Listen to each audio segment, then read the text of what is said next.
The bouncer at the exclusive San Diego bar looked at me like I was trying to crash a billionaire's wedding. Sorry, miss, this is a private event. SEAL Team 7 reunion only. Behind him, through the tinted glass doors, I could see my brother Marcus surrounded by his teammates, their laughter cutting through the ocean breeze. When I mentioned I was Marcus Chen's sister, the bouncer's expression shifted from professional to pitying. "Oh, you're the computer girl," he said, stepping aside reluctantly. "Marcus mentioned you might show up. Just try not to get in the way of the real warriors, okay? Before we jump back in, tell us where you're tuning in from. And if this story touches you, make sure you're subscribed. Because tomorrow, I've saved something extra special for you." That single moment, standing on the threshold between my brother's world and my own invisible existence, would become the catalyst for the most satisfying night of my entire life.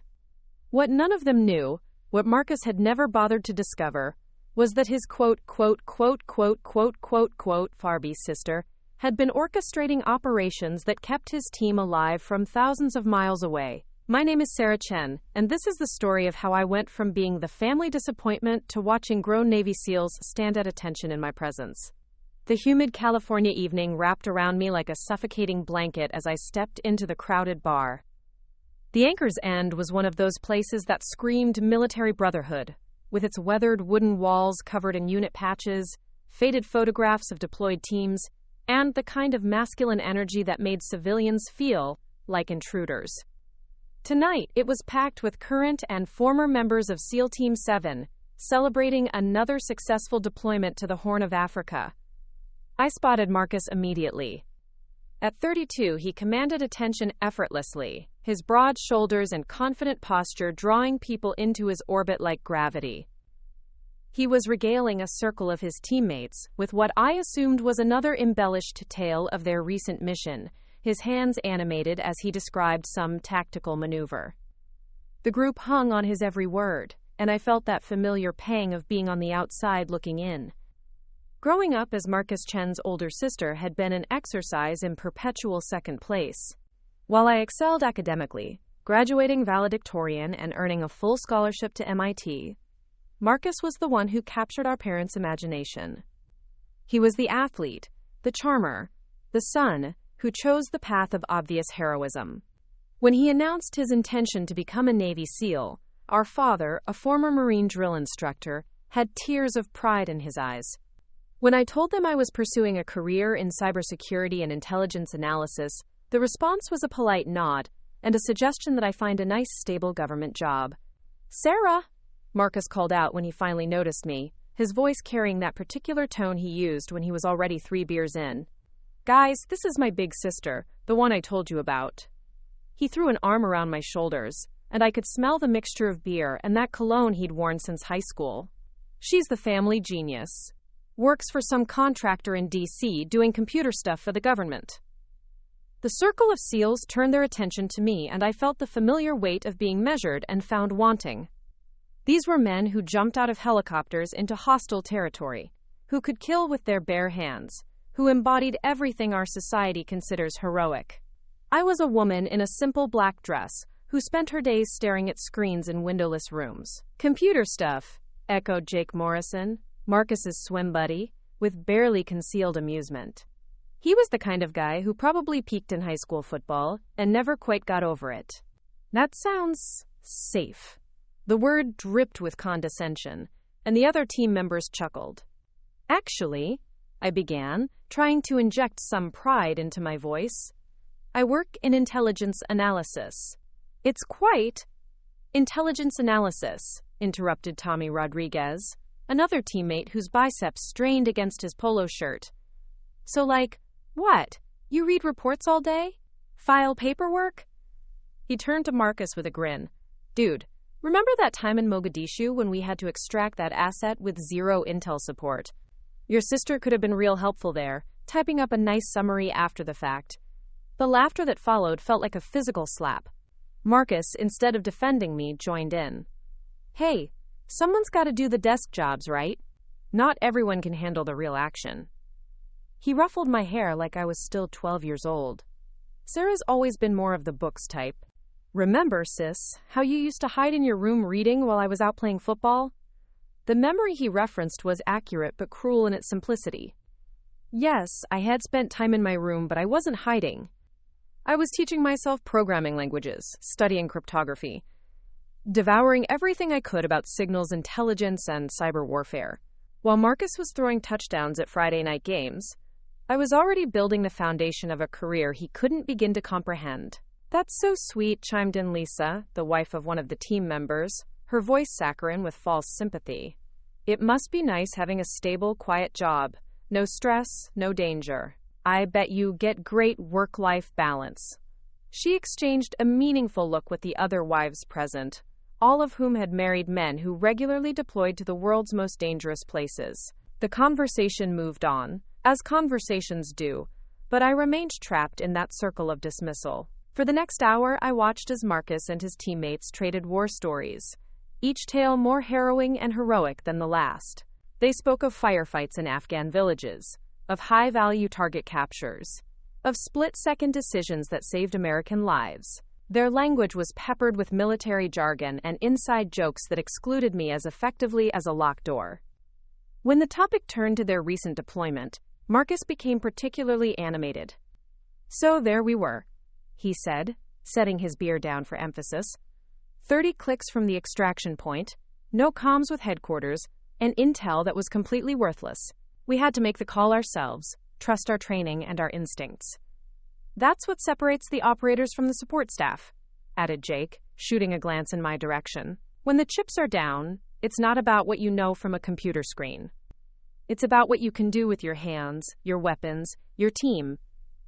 I felt something cold and sharp settle in my chest. If they only knew how many times my computer screens had provided the intelligence that kept teams like theirs from walking into ambushes. How many operations I'd coordinated from my sterile command center. How many lives hung in the balance of the reports they dismissed so casually. The evening's low point came when Marcus, now several drinks deeper, decided to tell the story of my most recent visit home. You guys should have seen Sarah at Christmas, he began, and I felt my stomach drop. Mom asks her about her love life, and she starts talking about how she's too busy with work, how her job is so demanding and important. He affected a high-pitched voice that was supposed to be mine. I can't take vacation right now, there's a critical project. He returned to his normal voice. Meanwhile, I'm coming back from a 6-month deployment where we literally saved American hostages, and she thinks her office job is too stressful for a weekend break. The laughter was loud and prolonged. I stood there, my face burning with humiliation, as my brother reduced my entire career to a punchline. What he didn't know, what none of them knew, was that my critical project that Christmas had been coordinating a multi-agency operation that prevented a terrorist attack on a naval base in Bahrain. While he was unwinding with his teammates, I had been working 18-hour days, managing intelligence assets across 3 time zones, orchestrating a response that saved hundreds of lives. But how could I explain that? How could I tell them that their dismissive computer girl had been the invisible hand guiding operations they'd never hear about, preventing disasters they'd never know almost happened? The nature of my work demanded silence, and that silence had become my prison. As the night wore on, I found myself increasingly isolated in the crowded bar. Conversations would stop when I approached, not out of malice, but out of simple irrelevance. I had nothing to contribute to discussions of tactical gear, physical training regimens, or deployment experiences. In their world, I was a tourist, a civilian whose biggest challenge was probably a difficult Excel spreadsheet. The final humiliation came near closing time. The team's senior chief, a grizzled veteran named Bill Santos, approached me with what I assumed was meant to be kindness. You know, Sarah, he said, his voice gentle but patronizing, what you do is important too. Support roles, logistics, administration. The military couldn't function without people like you keeping the machine running. People like me. Support roles, administration. Each word was a small death, a reduction of everything I had worked for, everything I had achieved, everything I had sacrificed. He meant well, but his attempt at inclusion only highlighted my exclusion more starkly. I excused myself to the bathroom, needing a moment away from the suffocating atmosphere of casual dismissal. Standing in front of the mirror, I looked at myself and wondered how I had become so invisible. The woman staring back at me was 34 years old, accomplished and completely unknown to the people who should have known her best. That's when my secure phone buzzed. The sound was distinctive, different from my personal device, and it meant only one thing. Something significant was happening in the world that required my immediate attention. I looked at the encrypted message, and my blood ran cold. There was a situation developing in the South China Sea, and intelligence suggested that American forces were being maneuvered into a trap. American forces that included SEAL teams operating in the region. As I stood in that bathroom, reading classified intelligence that could mean the difference between life and death for sailors and special operators I'd never meet, I realized that my brother's dismissive laughter was still echoing from the main bar. He had no idea that his computer girl sister was about to spend the night orchestrating operations that might very well save his life and the lives of every man in that room. The irony was so perfect, so complete, that I almost laughed. Instead, I dried my hands, straightened my dress, and prepared to leave my brother's celebration to go save his career. None of them would ever know. 20 minutes later, I was speeding through the empty streets of San Diego in my rental car, the secure phone pressed against my ear as I coordinated with my team back in Virginia. The bar's laughter and casual cruelty felt like a distant memory as I shifted into the version of myself that Marcus and his teammates would never recognize. "Sarah, we've got confirmation on the Chinese naval movements," came the voice of Alex Rivera, my deputy analyst, crackling through the encrypted connection. 3 Type 055 destroyers have taken positions that effectively create a kill box around the shipping lanes. Any American vessel entering that corridor will be sitting ducks. I pulled into the parking lot of my hotel and killed the engine, my mind already racing through the tactical implications. What's the timeline on the USS Hampton? Are they still on course for the intercept? Affirmative. Captain Rodriguez has them running dark, full speed toward the Coordinates Intelligence Division provided 6 hours ago. They have no idea they're sailing into a trap. The USS Hampton, a guided missile destroyer with a crew of 300 sailors, including a detachment of Special Operations Forces conducting maritime interdiction missions in the South China Sea. In my brother's world, I was a paper pusher who couldn't handle the stress of a family vacation. In reality, I was the Deputy Director of Maritime Intelligence Analysis for the Office of Naval Intelligence, and 300 American lives were about to depend on decisions I made from a hotel room in California. I settled into the desk chair and opened my ruggedized laptop, the screen coming alive with encrypted communications channels, satellite feeds, and real-time intelligence reports. This wasn't the sterile government office my family imagined. This was a mobile command center that connected me to every American intelligence asset in the Pacific Theater. "Alex, patch me through to Admiral Chen at PACOM," I said, referring to the Pacific Command headquarters in Hawaii. The irony of sharing a surname with the Admiral wasn't lost on me, though our family name was common enough that no one ever made the connection. "We need to get Hampton turned around immediately." "Negative on direct contact with PACOM," Alex replied. "Admiral Chen is in a classified briefing with the Joint Chiefs. We're going through Commander Torres at the Maritime Operations Center." I spent the next hour orchestrating a complex dance of communications, satellite repositioning, and intelligence analysis that would have impressed my brother's SEAL team if they had possessed the security clearance to witness it. Through encrypted channels, I coordinated with assets across 3 time zones: submarine commanders lurking beneath the South China Sea, signals intelligence operators monitoring Chinese military communications from listening posts in Japan, and cyber warfare specialists disrupting Chinese naval tracking systems from locations I couldn't name if I wanted to. The reality of my desk job was nothing like the mundane paperwork my family envisioned. I was conducting modern warfare with keystrokes and encrypted communications, moving pieces on a global chessboard where the stakes were measured in human lives rather than quarterly reports. The computer screens Marcus mocked weren't filing systems. They were windows into a shadow war most people couldn't imagine. As I worked, memories of my actual career trajectory flooded back, providing a stark contrast to the sanitized version my family had constructed. After MIT, I hadn't stumbled into some generic government contractor position. I had been recruited directly by the CIA's Directorate of Science and Technology, where I spent 3 years developing advanced cryptographic systems for covert operations.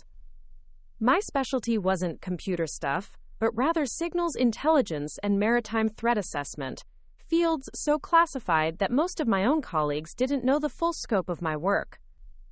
The transition to naval intelligence had come after I successfully predicted and prevented a terrorist attack on the 6th Fleet in the Mediterranean.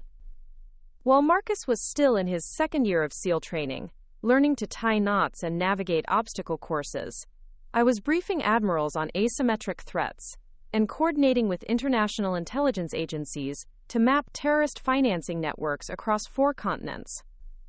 My secure phone buzzed with an incoming call from Captain Lisa Wong, the intelligence officer aboard the USS Hampton. Her voice carried the tension of someone who had just realized her ship was sailing into mortal danger. "Ms. Chen, we've received your warning and are executing an immediate course change. Can you confirm the Chinese positions?"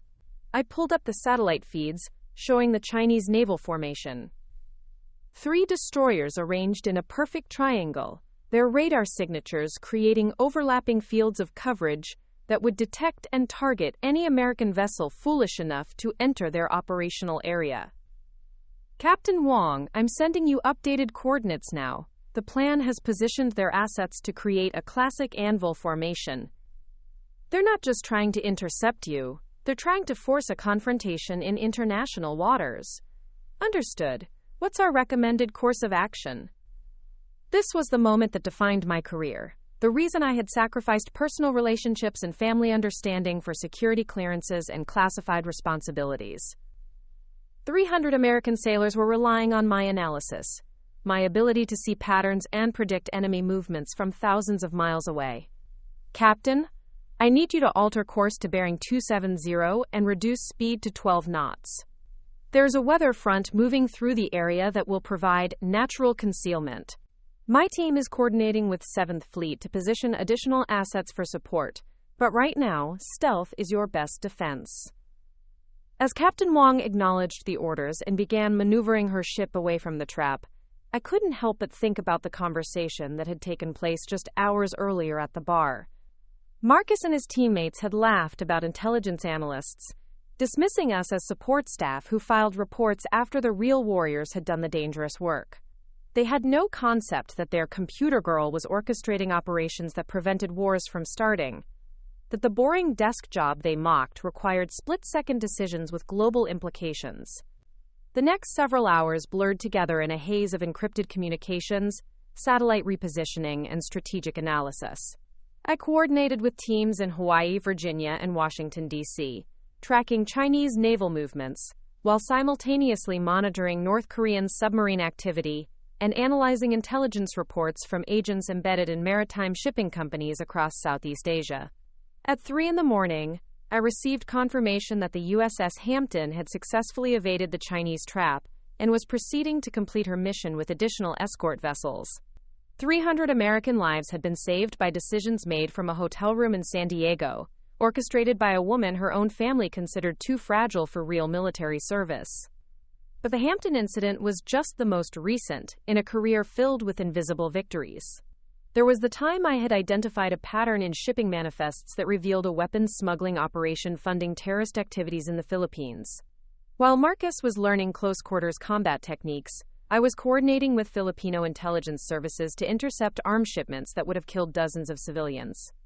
There was the operation in the Baltic Sea where I had analyzed submarine sonar signatures to identify Russian vessels conducting illegal surveillance on NATO naval exercises. My analysis had led to a diplomatic incident that prevented a much larger confrontation, though my name appeared nowhere in the official reports. Most significantly, there was Operation Distant Thunder, a joint intelligence operation I had conceived and coordinated that dismantled an entire network of maritime terrorists operating out of Somalia. The operation had taken 8 months to plan and execute, involving assets from 6 different intelligence agencies and resulting in the capture of 47 high-value targets. The mission had prevented attacks on commercial shipping that could have destabilized global trade routes and cost thousands of lives. Marcus knew none of this. To him, I was still his bookish older sister, who had chosen safety over service, who pushed papers while he risked his life for his country. He had no idea that his sister held a top-secret/SCI security clearance that gave her access to intelligence briefings attended by admirals and generals. He didn't know that I regularly briefed senior Pentagon officials on maritime threats, or that my analysis had influenced foreign policy decisions at the highest levels of government. The classification requirements of my work had created an impenetrable barrier between my professional achievements and my personal relationships. I couldn't explain to my parents that their daughter's stable government job involved coordinating with Navy SEAL teams, CIA operatives, and foreign intelligence services. I couldn't tell Marcus that his computer-obsessed sister had prevented more American military casualties through intelligence work than most combat officers would save in entire careers. As dawn broke over San Diego, I finally closed my laptop and allowed myself a moment to process the night's events. In 6 hours, I had helped prevent a potential naval confrontation between the United States and China, coordinated the safe passage of an American destroyer through hostile waters, and provided intelligence support for ongoing operations across 3 different theaters of conflict. But if I walked back into that bar right now, if I tried to explain what I had spent the night doing, Marcus and his teammates would probably assume I was exaggerating, trying to make my mundane office work sound more exciting than it really was. The classification requirements that protected national security also protected their ignorance, allowing them to maintain their comfortable assumptions about my irrelevant existence. The irony was perfect and painful. The same security protocols that prevented me from defending myself against their mockery were the ones that gave me the authority to coordinate operations they could never imagine. I was simultaneously the most powerful and most invisible person in their world. My phone rang again, this time with a call that would change everything. The caller ID showed a number I recognized immediately. Admiral Patricia Hawkins, commander of Naval Intelligence Operations, and one of the most powerful women in the United States military. "Sarah," her voice was crisp and authoritative. "I need you back in Washington immediately. There's been a development." I felt my pulse quicken. Admiral Hawkins didn't make casual phone calls, especially not at dawn on a Sunday morning. "What kind of development, Admiral?" "The kind that requires immediate action and absolute discretion. Pack your bags and get on the first flight east. We'll brief you when you arrive." "But Sarah..." She paused, and I could hear the weight of whatever she was about to say. "It's time we brought you out of the shadows." 3 weeks later, I found myself standing in the same San Diego hotel lobby where I had spent that night coordinating naval operations across the Pacific. But this time, I wasn't alone. Captain James Mitchell, Admiral Hawkins' senior aide, stood beside me in his crisp dress whites, holding a leather portfolio that contained documents that would shatter every assumption my family had ever made about my career. The phone call from Admiral Hawkins had led to the most intense 3 weeks of my professional life. The intelligence I had gathered during the South China Sea incident hadn't just prevented a naval confrontation. It had uncovered a massive Chinese intelligence operation targeting American military communications across the entire Pacific theater. My analysis had become the cornerstone of a classified briefing delivered directly to the president, and the ripple effects were about to reach all the way back to a bar full of Navy SEALs who thought I filed paperwork for a living. "Ms. Chen," Captain Mitchell said, checking his watch, "the ceremony begins in 30 minutes. Are you ready for this?" I smoothed the fabric of my dress uniform, feeling the weight of the new insignia on my collar. The promotion had come through faster than anyone had expected, a direct result of what Washington was calling the most significant intelligence breakthrough in Pacific maritime operations in over a decade. After 15 years of invisible service, I was about to step into the light in the most dramatic way possible. Marcus had texted me that morning, completely unaware of what was about to unfold. The message was typical of our relationship, casual, dismissive, and entirely focused on his own achievements. "Hey sis, big ceremony at the base today. Team's getting some medals for the Africa deployment. You should come if you're still in town. Might be good for you to see what real military service looks like." The irony was so perfect it almost felt scripted. My brother, who had spent years mocking my computer job, was inviting me to witness his team receive recognition for a deployment that had been successful largely because of intelligence support from analysts like me. What he didn't know was that I wouldn't be sitting in the audience this time. Captain Mitchell and I arrived at Naval Amphibious Base Coronado as the afternoon sun cast long shadows across the immaculate parade grounds. The ceremony was being held in the base's main auditorium, a venue typically reserved for the most significant military events. Families, friends, and senior officers filled the seats, while SEAL Team 7 stood in formation at the front of the hall, their dress uniforms pristine under the bright lights. I spotted Marcus immediately, his posture straight and proud as he stood with his teammates. Jake Morrison was there, the same condescending smirk on his face that I remembered from the bar. Tommy Rodriguez stood at attention, his chest already heavy with ribbons and decorations. They were the picture of military professionalism, completely unaware that their mockery of intelligence personnel was about to be exposed in the most public way possible. The ceremony began with the traditional military pageantry, the presentation of colors, the national anthem, and remarks from the base commander about the team's successful deployment to the Horn of Africa. Each member of SEAL Team 7 was called forward to receive the Navy and Marine Corps Commendation Medal for their actions during a hostage rescue operation that had saved 17 American civilians from terrorist captivity. As Marcus stepped forward to receive his medal, I watched from the wings with Captain Mitchell, waiting for our moment. The base commander spoke about the team's courage, their tactical excellence, and their unwavering commitment to protecting American lives. It was all true, and I felt genuine pride in my brother's service, even as I prepared to reveal the full complexity of modern military operations. After the team had received their medals, the base commander returned to the podium with an expression that suggested the ceremony was far from over.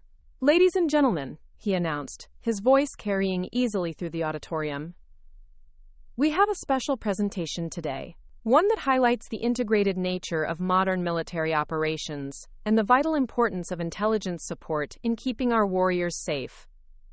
A murmur rippled through the audience. This wasn't part of the printed program, and the sudden deviation from script had captured everyone's attention. I felt my heart rate increase as Captain Mitchell gave me an encouraging nod. "Today we have the distinct honor of recognizing an intelligence officer whose analysis and coordination directly contributed to the success of not only SEAL Team 7's recent deployment, but to maritime security operations across the entire Pacific theater." The commander paused, allowing the significance of his words to register. This officer's work exemplifies the critical role that intelligence professionals play in modern warfare, and their recent promotion represents one of the most rapid advancements in naval intelligence history. From my position in the wings, I could see Marcus's face clearly. His expression had shifted from pride to confusion, and he was whispering urgently to Jake Morrison, trying to understand what was happening. The rest of his team looked equally bewildered, their earlier confidence replaced by uncertainty. "Ladies and gentlemen," the base commander continued, "please join me in welcoming the newly promoted Deputy Director of Pacific Maritime Intelligence Operations, Captain Sarah Chen, United States Navy." The silence that followed was absolute and devastating. I stepped onto the stage in my dress blues, the gold stripes on my sleeves catching the auditorium lights, the new insignia on my collar marking me as a senior officer with authority over operations they couldn't begin to imagine. The audience rose to their feet in the traditional show of respect for a senior officer, but the members of SEAL Team 7 remained frozen in place, their minds struggling to process what they were seeing. Captain Mitchell followed me onto the stage, carrying the leather portfolio that contained my commendation and the classified summary of my recent achievements. As he opened the folder, I allowed myself to look directly at Marcus for the first time since taking the stage. His face had gone completely pale, and his mouth was slightly open in shock. The base commander began reading from the citation, his voice steady and authoritative. "For exceptionally meritorious service in the development and execution of intelligence operations that prevented hostile action against United States naval forces in the South China Sea, resulting in the protection of over 300 American sailors, and the prevention of international incident that could have led to armed conflict," he continued, detailing operations I had coordinated, intelligence networks I had developed, and strategic analyses that had influenced policy decisions at the highest levels of government.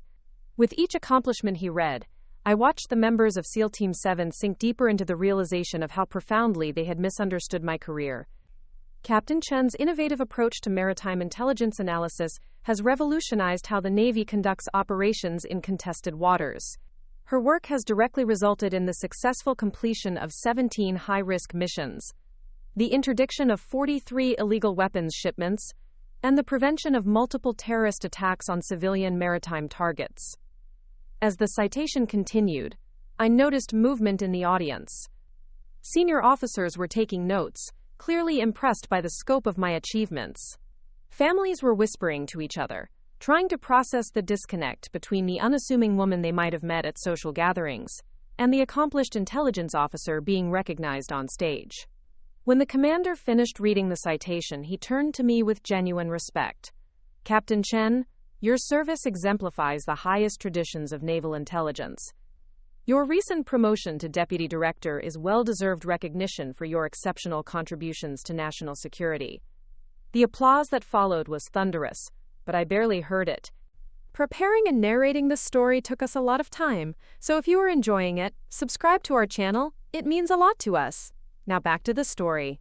My focus was entirely on Marcus and his teammates, watching as they processed the complete destruction of their assumptions about my career. Jake Morrison looked like he had been physically struck. Tommy Rodriguez was staring at my uniform with the kind of intense focus that suggested he was trying to memorize every detail. And Marcus, my brother, who had spent years dismissing my work as meaningless paperwork, was looking at me like he was seeing a complete stranger. After the ceremony, as the audience filed out and families gathered to congratulate their sailors, I found myself approached by Rear Admiral Thompson, the base commander's superior. "Captain Chen," he said, extending his hand, "it's an honor to finally meet you in person. Your reputation precedes you throughout the intelligence community."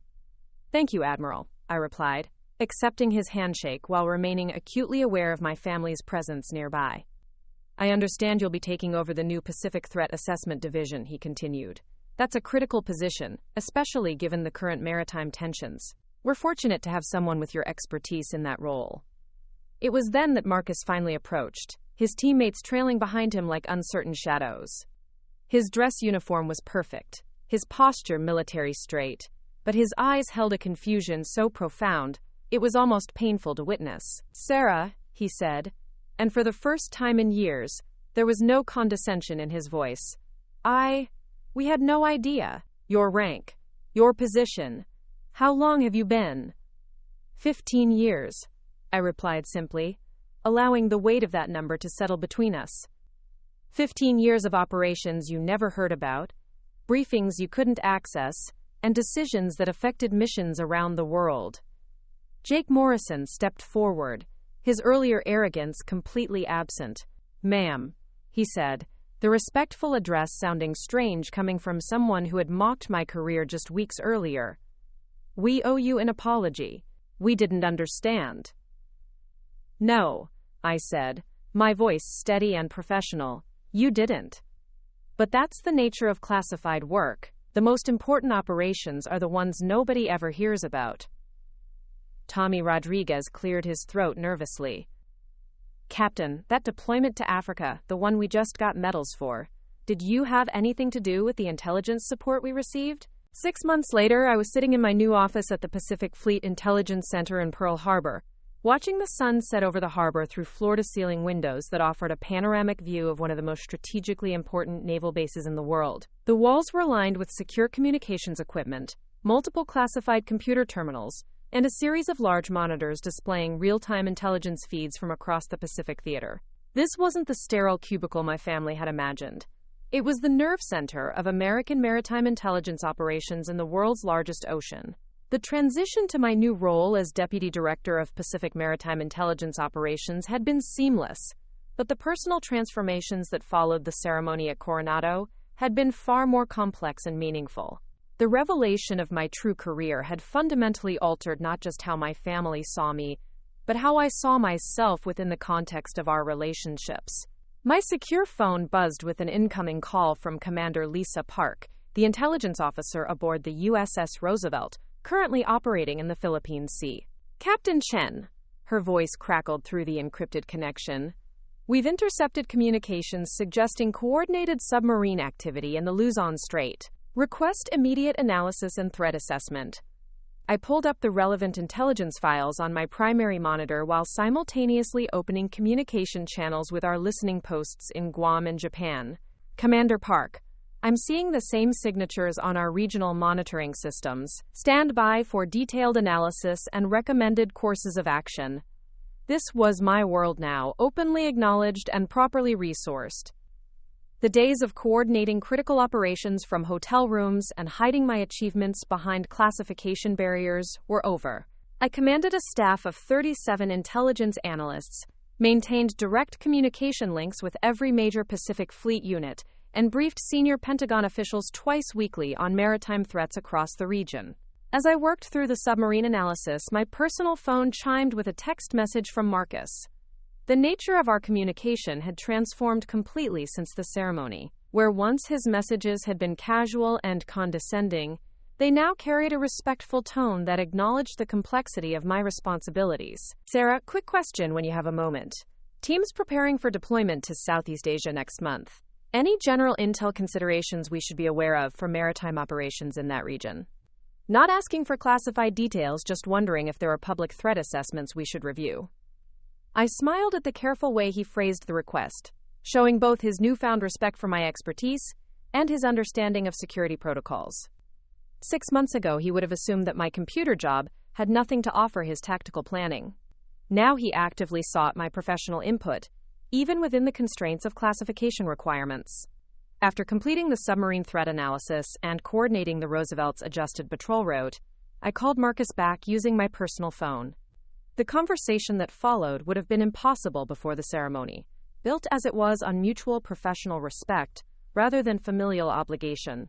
"Hey, Sarah," he answered, and I could hear the genuine warmth in his voice that had been absent for years. "Thanks for calling back. I know you're busy with important stuff." "Never too busy for family," I replied, meaning it in a way I hadn't been able to for most of our adult lives. "Southeast Asia operations, huh? That's a complex theater. Obviously, I can't get into specifics, but I can tell you that the Maritime Security Index reports from the State Department and ONI's unclassified threat assessments would be good starting points for your team's preparation." "Already pulled those," Marcus said, and I could hear the pride in his voice as he demonstrated his newfound understanding of intelligence resources.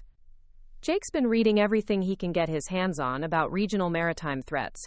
Guy's become a completely different person since the ceremony. The transformation of Marcus's teammates had been one of the most satisfying aspects of the entire experience. Jake Morrison, who had once dismissed intelligence work as filing paperwork, had enrolled in a graduate program in international security studies and frequently sent me articles about maritime strategy with thoughtful questions attached. Tommy Rodriguez had begun learning Mandarin, recognizing that understanding potential adversaries required more than just physical training. "How's the team dynamic changed?" I asked, genuinely curious about how the revelation had affected their professional relationships. "Completely," Marcus replied without hesitation.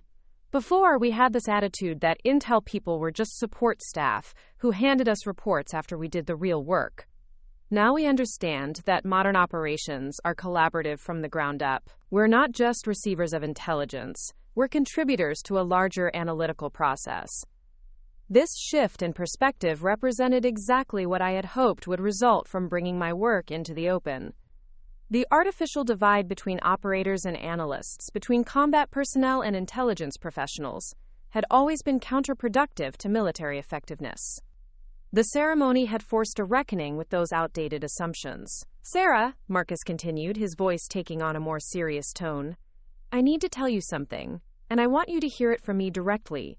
The team's put together a recommendation for you to receive the Navy Distinguished Service Medal. We've been working with our command structure to document how your intelligence support has enhanced our operational effectiveness over the past several years." I felt a moment of stunned silence. The Distinguished Service Medal was one of the highest non-combat decorations in the Navy, typically reserved for senior officers whose service had exceptional impact on national security. More importantly, the fact that it was being recommended by the same people who had once mocked my career represented a complete transformation in how they understood the value of intelligence work. Marcus, that's not necessary, I began, but he cut me off. Yes, it is necessary. Not because you need the recognition, but because other intelligence professionals deserve to see their work properly acknowledged. You've been carrying out critical missions for 15 years without public recognition. That needs to change, not just for you, but for everyone doing this kind of work. The conversation continued for another 20 minutes, covering everything from his upcoming deployment to our parents' evolving understanding of my career. Our father, the former Marine drill instructor who had once dismissed intelligence work as a support role, had become one of my most vocal advocates, frequently telling his military friends about his daughter's achievements in terms that finally reflected their actual significance. Dad's been reading everything he can find about cyber warfare and maritime intelligence, Marcus told me. Last week he called me to explain the strategic importance of the South China Sea, using terminology he learned from researching your field. It's like watching someone discover a completely new aspect of military service. Our mother's transformation had been equally dramatic. The woman who had once suggested I was too focused on career advancement to find personal fulfillment now spoke with obvious pride about her daughter's professional achievements. Her book club had become an informal seminar on military intelligence operations, with my mother serving as the resident expert on topics she was learning about for the first time. As evening approached in Hawaii, I wrapped up my official duties and prepared for a video call with Admiral Hawkins back in Washington. The weekly briefings had become one of the most intellectually stimulating aspects of my new role, providing opportunities to discuss strategic concerns with one of the most respected leaders in the intelligence community. Sarah, Admiral Hawkins said as her face appeared on my secure monitor, excellent work on the submarine analysis today. Commander Park's ship would have sailed directly into a surveillance zone without your intervention. Thank you, Admiral. The regional monitoring network we've established is proving its value almost daily. That's actually what I wanted to discuss with you today, she continued, her expression indicating that something significant was being planned. The success of your Pacific operations has attracted attention at the highest levels. The Secretary of the Navy is considering expanding your model to other geographic regions. The implications of that statement were staggering. The integration of real-time intelligence analysis with operational units that I had pioneered in the Pacific could revolutionize how the Navy conducted global operations. Instead of intelligence being a separate function that provided reports to operational commanders, it would become an integrated component of mission planning and execution. What kind of expansion are we discussing? I asked, though I suspected I already knew the answer. Global maritime intelligence integration, Admiral Hawkins replied, confirming my expectation. You would oversee the development of similar operations centers for the Atlantic, Mediterranean, and Indian Ocean regions. It would mean a promotion to Rear Admiral and responsibility for fundamentally changing how naval intelligence supports fleet operations worldwide. As I processed the magnitude of what she was proposing, I thought about the journey that had brought me to this moment. From the ignored achievements of my childhood to the dismissive laughter at that San Diego bar, every moment of being underestimated had forged the determination that made this success possible. Admiral, I said, I'm honored by the confidence you're showing in my work. When would this transition begin? The preliminary planning phase starts immediately. Full implementation would begin next year, but I wanted you to know now so you can start thinking about the leadership team you'll need to recruit. After the call ended, I sat in my office watching the lights of Pearl Harbor come alive in the tropical darkness. Military vessels moved through the harbor with practiced precision, their crews unaware that their operations were being coordinated and protected by intelligence networks that extended across the Pacific and beyond. My phone buzzed with another message from Marcus. Sarah, the whole team wants to take you to dinner next time you're stateside. We owe you about 15 years of proper recognition, and we're planning to start paying that debt back. I smiled and typed back. Looking forward to it. Just remember, I'm buying the first round. Captain's privilege. His response came immediately. Roger that, Admiral. And Sarah? Thanks for never giving up on us, even when we didn't deserve your patience. The title Admiral was premature. but as I looked out over the strategic heart of American naval power in the Pacific, I knew that Marcus's confidence in my future wasn't misplaced. The woman who had once been dismissed as a computer-obsessed desk jockey was about to become one of the most powerful intelligence officers in the United States Navy. The transformation was complete, but the real work was just beginning. 2 years had passed since that transformative ceremony at Coronado, and I was standing in the Pentagon's most prestigious briefing room, facing an audience that represented the pinnacle of American military leadership. The Joint Chiefs of Staff sat at the polished mahogany table, their uniforms adorned with ribbons and stars that told the story of decades of service to the nation. At the head of the table sat Admiral Patricia Hawkins, now the Chief of Naval Operations, and beside her, the Secretary of Defense himself. The briefing materials spread before them contained the results of the Global Maritime Intelligence Integration Program, the initiative I had developed and implemented across 4 major naval theaters. The numbers were staggering: a 73% reduction in intelligence gaps during fleet operations, 47 prevented incidents that could have escalated into international crises, and cost savings of over $2 billion through improved operational efficiency. But the most significant achievement couldn't be quantified in statistics.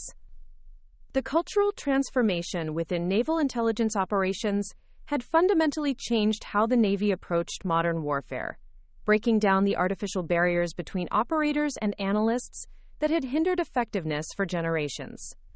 Admiral Chen, the Secretary of Defense, said, using the rank that had become official just 6 months earlier, "Your presentation today represents one of the most comprehensive success stories in recent military history. The integration model you've developed isn't just changing naval operations. It's becoming the template for joint service intelligence coordination across all branches." I stood at attention, wearing the dress blue uniform that now carried 2 silver stars on each shoulder board, the insignia of a Rear Admiral in the United States Navy. The journey from that humiliating night at the San Diego bar to this moment of ultimate recognition felt both impossibly long and surprisingly swift. "Thank you, Mr. Secretary," I replied, my voice carrying the confidence that came from knowing my work had fundamentally improved American naval capabilities. The success of this program demonstrates that modern military effectiveness depends on seamless integration between all aspects of military operations, from the most classified intelligence analysis to frontline combat operations. As the briefing concluded and the senior leaders filed out, Admiral Hawkins approached me with a document folder that I recognized immediately. The distinctive blue cover marked it as containing orders of the highest classification level, the kind that could reshape entire military careers with a single signature. "Sarah," she said, her voice carrying the weight of momentous news, "I have something for you that's been in development for several months. The President has personally approved a new position within the Office of the Secretary of Defense, one designed specifically around your expertise and the success of your integration programs."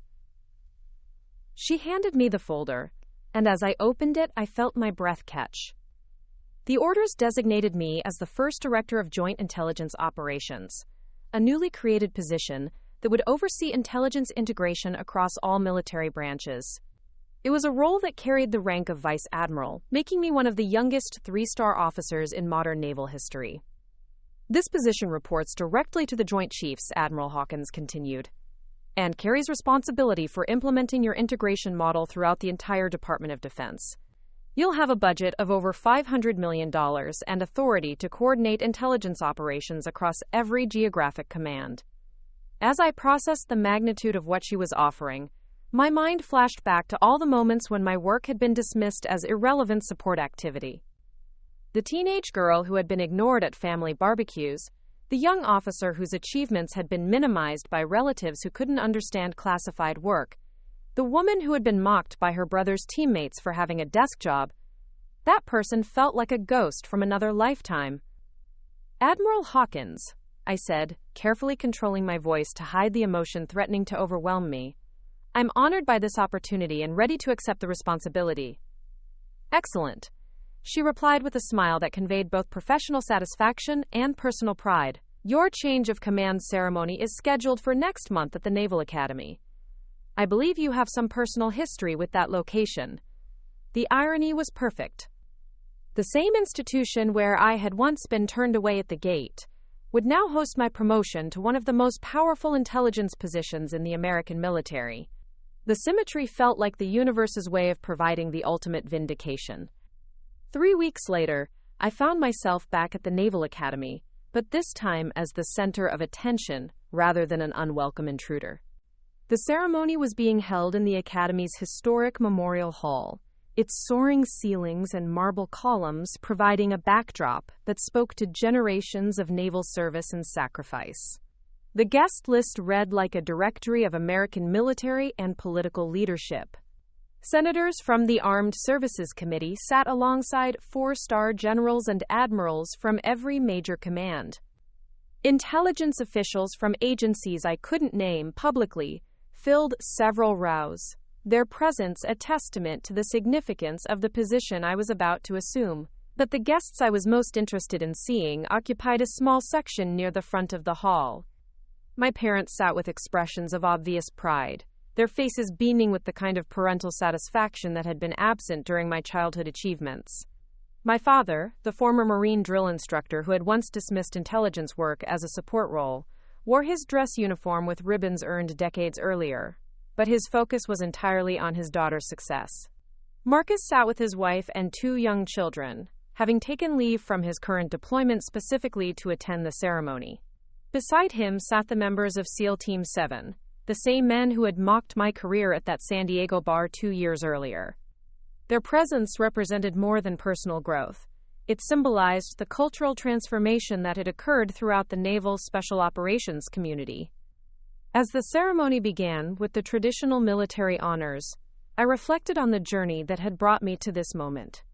Every classified operation I had coordinated, every intelligence breakthrough I had achieved, every moment of being underestimated, had contributed to the expertise that made this promotion possible. Admiral Hawkins served as the presiding officer, her voice carrying clearly through the hall as she read the citation accompanying my promotion. For exceptional leadership in the development and implementation of revolutionary intelligence integration programs that have fundamentally enhanced American naval capabilities and prevented numerous international incidents that could have resulted in armed conflict. She continued, detailing specific achievements that could finally be discussed publicly now that certain operations had been declassified. The rescue of American hostages in Somalia that had been enabled by my real-time intelligence coordination, the prevention of a terrorist attack on commercial shipping in the Strait of Hormuz through analysis I had conducted from my office in Virginia, the dismantling of an international weapons smuggling network that had been supplying hostile forces across 3 different theaters of operation. As each accomplishment was read, I watched my family's faces reflect their growing understanding of what my career had actually entailed. These weren't the mundane administrative tasks they had imagined.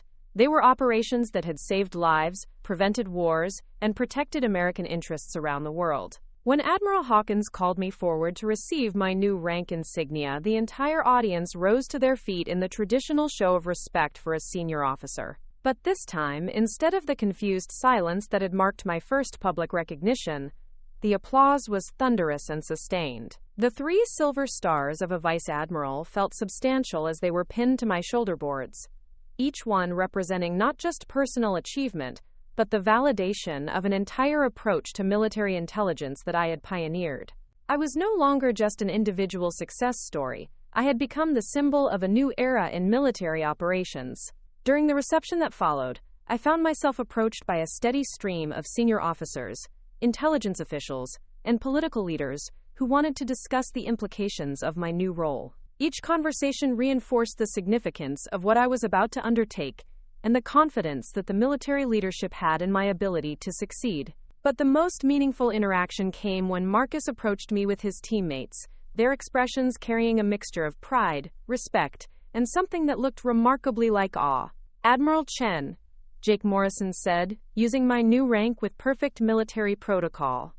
"On behalf of SEAL Team 7, we want to express our gratitude for your years of support and our excitement about working with your new organization." The formality of his address struck me as both amusing and touching. This was the same man who had once asked if I filed reports all day and suggested that intelligence analysts were just support staff, who worked after the real warriors had finished their missions. Jake, I replied, allowing a hint of warmth to enter my professional demeanor. I appreciate that, but you can call me Sarah when we're off duty. We're all on the same team. Tommy Rodriguez stepped forward, his earlier arrogance completely replaced by genuine respect. Ma'am, I wanted to apologize again for how we treated you that night at the bar. We had no idea about the scope of your work or the impact it was having on operations like ours. Tommy, I said, placing a hand on his shoulder in a gesture that would have been impossible during our first encounter. That experience taught all of us valuable lessons about assumptions and the importance of understanding the full picture before making judgments. Your growth since then has been remarkable. Marcus waited until his teammates had moved away before approaching me with his family. His wife carried their youngest daughter, while their son, now 5 years old, stared up at me with the wide-eyed fascination that children reserve for adults in impressive uniforms. Sarah, Marcus said, his voice thick with emotion, I need you to know how proud I am to be your brother. Not just because of your rank or your achievements, but because of who you are as a person. You never gave up on us, even when we didn't deserve your patience. His wife stepped forward, holding their daughter who had been named Sarah in my honor, a gesture that had moved me to tears when I first learned about it. Aunt Sarah, she said, Emma's been asking when she can visit your office and see where you work. I smiled at my niece, remembering my own childhood fascination with my father's military service, though my questions had been met with gentle dismissal rather than encouragement. Emma, I said, crouching down to her eye level, when you're old enough, I'll show you everything about how we keep our sailors and soldiers safe. Would you like that? Her enthusiastic nod and bright smile represented something profound about the changes that had occurred within our family. The little girl who bore my name would grow up knowing that intelligence work was as valuable as any other form of military service, that women could achieve the highest ranks in the military, and that success could take many different forms. As the reception wound down and guests began to depart, I found myself standing alone for a moment in the same hall where naval officers had been commissioned for over a century. The portraits of distinguished admirals looked down from the walls, their painted eyes seeming to acknowledge the newest member of their exclusive ranks. My phone buzzed with a secure message from my new office, already forwarding intelligence reports that would require my attention before the next morning's briefing.